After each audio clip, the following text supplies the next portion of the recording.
Mahela Jayawardena arrives at the Special Investigation Unit on Prevention of Offences relating to sports. Harbour trade unions say their strike action was called off as solutions were provided to their issues at a meeting with the Prime Minister. Coronavirus infections rising in 40 or 50 states in the United States.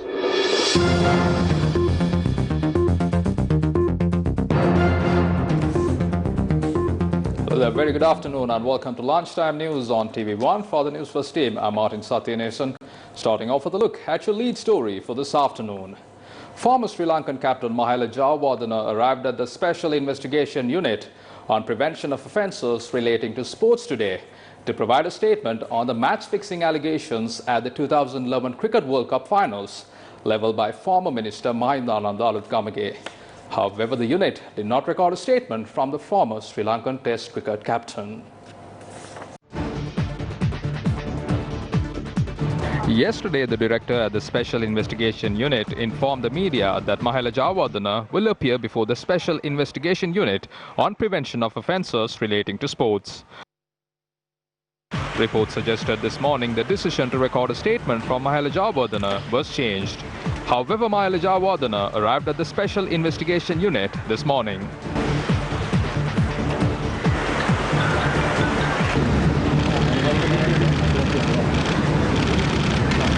මට විමර්ශන අංශයෙන් මුලින් මගේ නීතිඥවරු The investigation unit, through my lawyers, had provided me a time today. That was based on the request from my lawyers.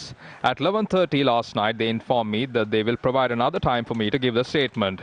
However, this morning, I saw some of the media institutions have published that I have informed my inability to appear before these investigations, citing personal reasons. So I thought I should do justice for this. That is the reason why I have informed them this morning and arrived here.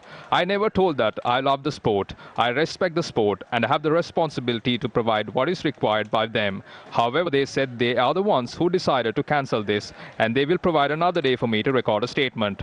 So I humbly request not to publish things that I have not told. I have a responsibility to play this sport in Sri Lanka in the right way, to create that background. So we will provide our fullest support for them on this investigation. They are doing a great service. So we'll see what will happen in the future. ඉතින් අපි බලමු ඉදිරියේදී මොකද වෙන්නේ කියලා. Mahela Jayawardena was the one who played a brilliant knock to set up a competitive target for Sri Lanka at the 2011 World Cup final.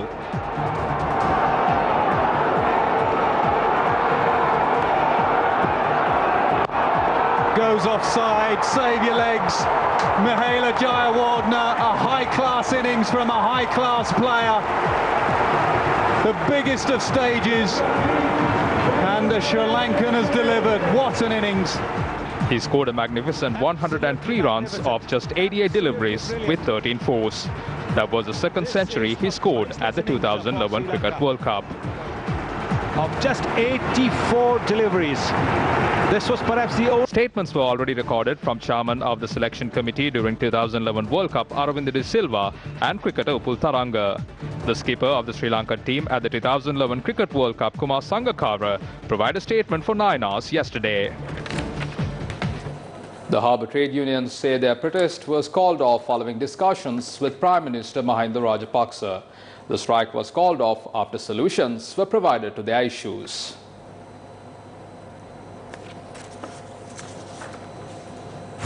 A discussion was held between Prime Minister Mahinda Rajapaksa and harbour trade unions at the Carlton residencies this morning. The harbour trade unions decided to call off the strike following an extensive discussion with Prime Minister Mahinda Rajapaksa. Massive protests were staged to establish the 3 gantry cranes. 3 employees were on a fast.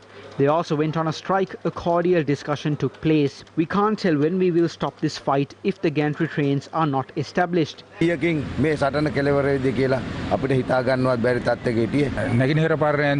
issues were resolved up to a certain extent. We have the second stage to talk about how this will be implemented. ප්‍රමාණයකින් අපිට निराකරණය කරගන්න පුළුවන් වුණා. අපිට දැන් දෙවනි පියවරක් හැටියට තියෙනවා. We came to an agreement to unload all gantry. Prime Minister also promised to discuss these issues at the cabinet and provide a solution. The protest was staged demanding that the operations at the Colombo port should continue under Sri Lanka Ports Authority. The port's joint trade union claimed that the East Terminal and the Colombo port will be given to India. President Gotabaya Rajapaksa visited Anuradhapura today. During his visit, the president inspected the Thammayanawa Vawa in Thalava, Anuradhapura this morning. Area residents flocked to catch a glimpse of the president, and the head of state did not forget to listen to the queries of the people.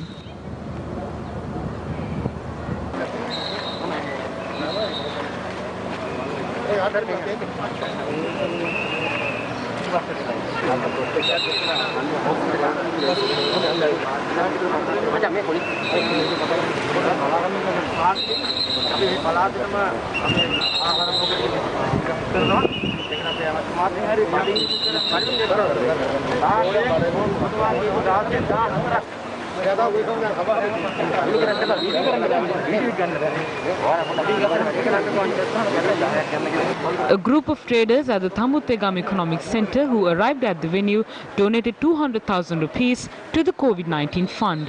Our correspondent stated that the president is due to attend several other events in Anuradhapura today. Sri Lanka's election headquarters, where key political movers and shakers are seen and heard, where party stalwarts and fresh faces are equal, where statements are made.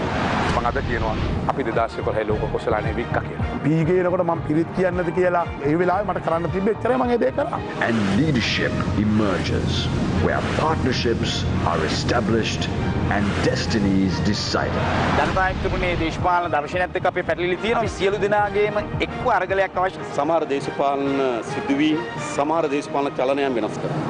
Only News First. Sri Lanka's election headquarters. News First. Following are the views expressed in the political sphere leading up to the general election on the 5th of August. 2020. MCC is a project that was rejected by the war heroes and the general public who love this country. From the beginning, President Gotabaya Rajapaksa said that any agreement detrimental to the country will not be signed. We can understand where this is heading. This is not what the people were told at the presidential election. The country is split and it's becoming an American colony. They said that they will tear the MCC and it never happened. There is an MCC office in Colombo. Why aren't they closing the office? The initial approval for the MCC agreement was granted in 2005 during the tenure of President Mahinda Rajapaksa. They are creating a fake fear before the election. The ones who told that a visa must be obtained to travel beyond Anuradhapura and the ones who told the country is splitting due to US intervention are nowhere to be seen now. We say either please sign this or tear it and throw it away.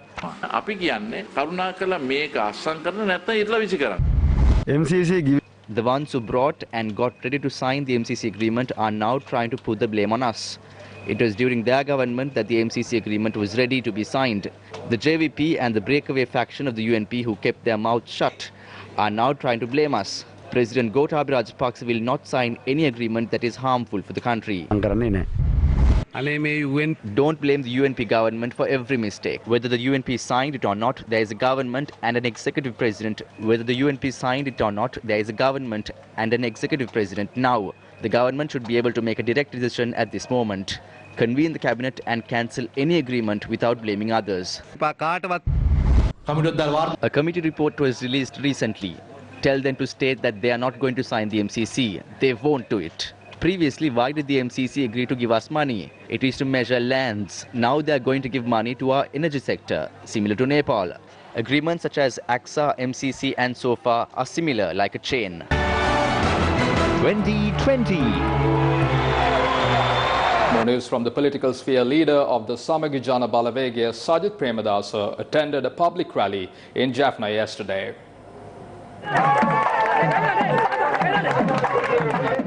The public rally was held in the Rajakiram area in Jaffna under the patronage of Sajith Premadasa. Sajith Premadasa attended a public rally in Point Petro.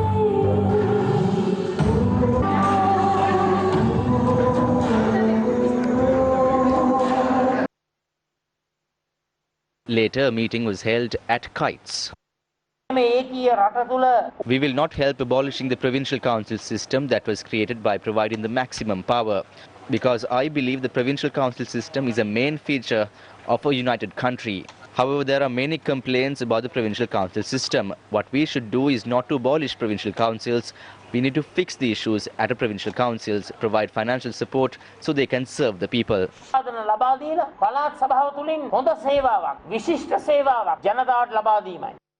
We want a clean parliament. We want a clean government. Think before you vote.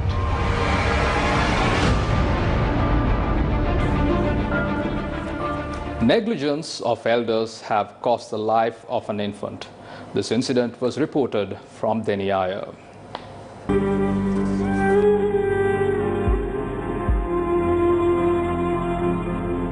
11-month-old infant had passed away after choking on a rambutan seed in Kosmondara, Deniaya. Doctors say that the infant had already passed away before being admitted to the hospital.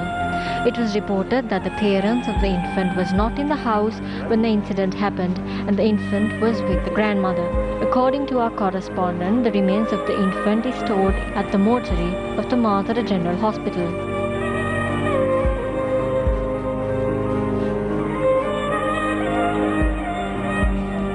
However, the area residents who were aggravated over the unfortunate incident had caused damage to the hospital properties.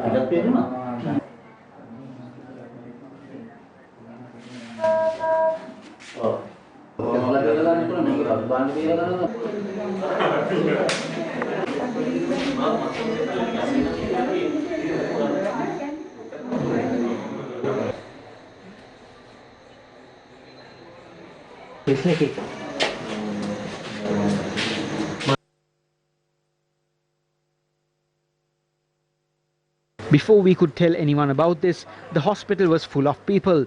Many gathered when the father of the child wanted to come inside. The two doctors informed them to keep the group outside as they are unable to function properly with them inside the premises. Then I requested them to step outside. Then a person with a beard threatened me and attacked me.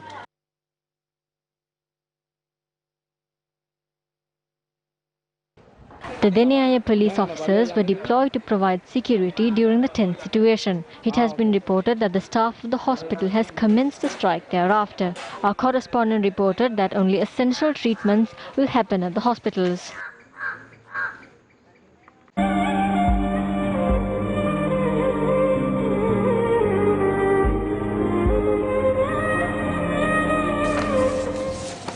Navy spokesperson Lieutenant Commander Isuru Surya Bandaro said Sri Lanka Navy apprehended approximately 400 kilograms of Kerala cannabis worth over 60 million rupees during a raid in the seas of Mandativu Island. He further added that the operations are still continuing in the area. More news: a woman has been arrested for the possession of 251 grams of heroin during a raid carried out by the police special task force in Kalanimulla, Mulleriyawa. Police said the value of the seized stock of heroin is over 2.5 million rupees. The suspect is a 39-year-old resident of Angoda. It has been revealed that the drug operation was handled by Dematagoda Chaminda, a criminal gang leader who is now in custody at the Dumbara prison. Police said that 3 mobile phones used during the racket have been sent for further investigations. 154 people identified as contacts of the COVID-19 patient detected from Jintupitia in Colombo 13 yesterday were sent for mandatory quarantine. The Government Information Department, quoting Director General of Health Services Dr. Anil Jasingh, said there is no risk of COVID-19 spreading to the community from the patient detected yesterday. The Government Information Department said the COVID-19 patient was hospitalized. Last evening, Director General of Health Services Dr. Anil Jasingh said the COVID-19 case reported from Jintupitia is not a case of community transmission. The Government Information Department, quoting Dr. Jasingh, said the COVID-19 patient was detected during the mandatory quarantine process. The statement said the COVID-19 patient is a Sri Lankan seafarer who returned from India and underwent a 14-day mandatory quarantine procedure at a facility and did not test positive during the PCR test conducted at the end of the 14-day period. It added the seafarer was then subjected to a 14-day mandatory quarantine at his residence in Jintupitia, Colombo 13, and it was during the mandatory quarantine period he tested positive for COVID-19. 2,066 COVID-19 patients have been detected from Sri Lanka. 1,827 patients have recovered. The final rites of the eminent literary scholar late Sibyl Vetasinghe will be held at 2:30 p.m. in the Borella Public Cemetery. The remains will be laid at a private parlour in Borella until 2 p.m. for the general public to pay their final respects. Vetasinghe, who was a world-renowned writer, passed away at the age of 93 day before yesterday. Sibyl Vetasinghe was born in 1927 in the village of Gintota in Gaul. A former student of Gintota Buddhist College and Holy Family Convent in Bambalapitiya, Sibyl Vetasinghe was involved in creative writing for leading newspapers and magazines since the age of 15. Kalakirti Sibyl Vetasinghe, most dearly addressed as Sibyl Nanda by Sri Lankans of all age groups, dedicated her life to nourish the children of Sri Lanka and across. Her work of literature will be appreciated in generations to come. From that, we bring to a close this edition of Lunchtime News on TV1. For details of the stories and much more, simply log on to our website www.newsfirst.lk. For the Newsfirst team, I'm Martin Satyanesan, along with producer Moad Rasik. Have yourself a wonderful Friday afternoon.